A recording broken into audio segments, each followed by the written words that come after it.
ಕಾಫಿನಾಡು ಚಿಕ್ಕಮಗಳೂರಿನಲ್ಲಿ ಮನೆ ಸಮೀಪ ಕಾಣಿಸಿಕೊಂಡಂತಹ 18 ಅಡಿ ಉದ್ದದ ಕಾಳಿಂಗ ಸರ್ಪವನ್ನ ರಕ್ಷಣೆ ಮಾಡಲಾಗಿದೆ. ಶೃಂಗೇರಿ ತಾಲೂಕಿನ ಮೆಣಸೆ ಗ್ರಾಮದಲ್ಲಿ ಕಾಳಿಂಗ ಸರ್ಪ ಪ್ರತ್ಯಕ್ಷವಾಗಿದೆ. 18 ಅಡಿ ಉದ್ದದ ಕಾಳಿಂಗ ಸರ್ಪವನ್ನ ಕಂಡು ಗ್ರಾಮಸ್ಥರು ಆತಂಕಗೊಂಡಿದ್ದಾರೆ. ಕೂಡಲೇ ಉರಗ ತಜ್ಞ ಅರ್ಜುನ್ಗೆ ಮಾಹಿತಿ ಕೊಟ್ಟಿದ್ದಾರೆ. ಸ್ಥಳಕ್ಕೆ ಬಂದಂತಹ ಉರಗ ತಜ್ಞ ಅರ್ಜುನ್ ಹಾಗೂ ತಂಡ ಕಾರ್ಯಾಚರಣೆಯನ್ನ ನಡೆಸಿ ಮಣ್ಣಿನ ಅಡಿ ಅವಿತು ಕೂತಿದ್ದಂತಹ ಬೃಹತ್ ಕಾಳಿಂಗ ಸರ್ಪವನ್ನ ಹಿಡಿದು ರಕ್ಷಣೆ ಮಾಡಿದ್ದಾರೆ.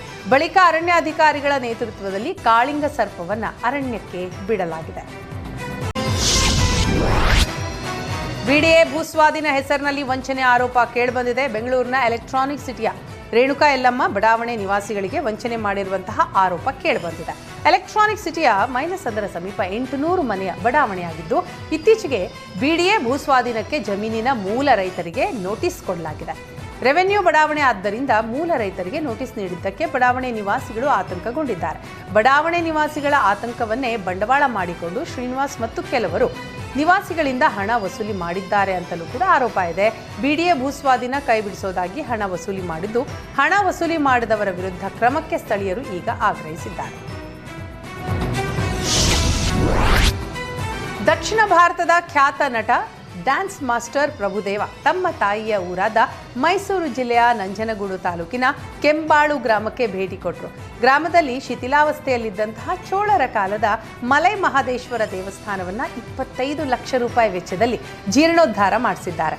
ತಾಯಿ ಮಹದೇವಮ್ಮನವರ ಆಸೆಯಂತೆ ಗ್ರಾಮದಲ್ಲಿ ಜಮೀನನ್ನ ಖರೀದಿಸಿದ್ದ ಸ್ಥಳದ ಪಕ್ಕದಲ್ಲಿಯೇ ಇರುವ ಈ ದೇವಸ್ಥಾನವನ್ನು ಗ್ರಾಮಸ್ಥರ ಮನವಿಯಂತೆ ನವೀಕರಿಸಿದ್ದಾರೆ. ಕಳೆದ 2 ದಿನಗಳಿಂದ ಪ್ರಭುದೇವ ಮತ್ತು ಅವರ ಪತ್ನಿ ಹಿಮಾನಿ ದೇವಸ್ಥಾನದಲ್ಲಿ ತಂಗಿ ಕಳಶ ಪೂಜೆ, ಹೋಮ, ಹವನ, ನವಗ್ರಹ ಪೂಜೆಯನ್ನ ನೆರವೇರಿಸಿದ್ದಾರೆ. ಜೀರ್ಣೋದ್ಧಾರದ ಸಂಭ್ರಮದಲ್ಲಿ ಪ್ರಭುದೇವ ಕುಟುಂಬ ಇಡೀ ಗ್ರಾಮಸ್ಥರಿಗೆ ಊಟದ ವ್ಯವಸ್ಥೆಯನ್ನು ಕೂಡ ಮಾಡಿದೆ. ಈ ಕಾರ್ಯಕ್ಕೆ ಗ್ರಾಮಸ್ಥರು ಪ್ರಭುದೇವಗೆ ಕೃತಜ್ಞತೆಯನ್ನ ಸಲ್ಲಿಸಿದ್ದಾರೆ.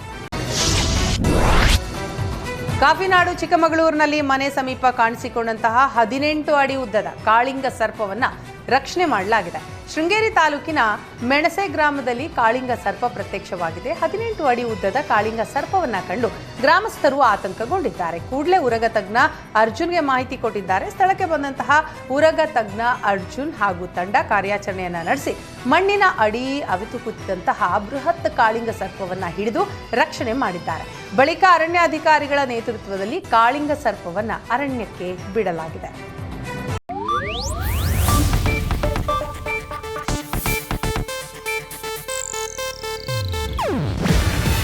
ಇದು ಏಷ್ಯಾನೆಟ್ ನ್ಯೂಸ್ ನೆಟ್ವರ್ಕ್ ಪ್ರಸ್ತುತಿ. ನೀವು ನೋಡ್ತಿದ್ದೀರಾ ಏಷ್ಯಾನೆಟ್ ಸುವರ್ಣ ನ್ಯೂಸ್.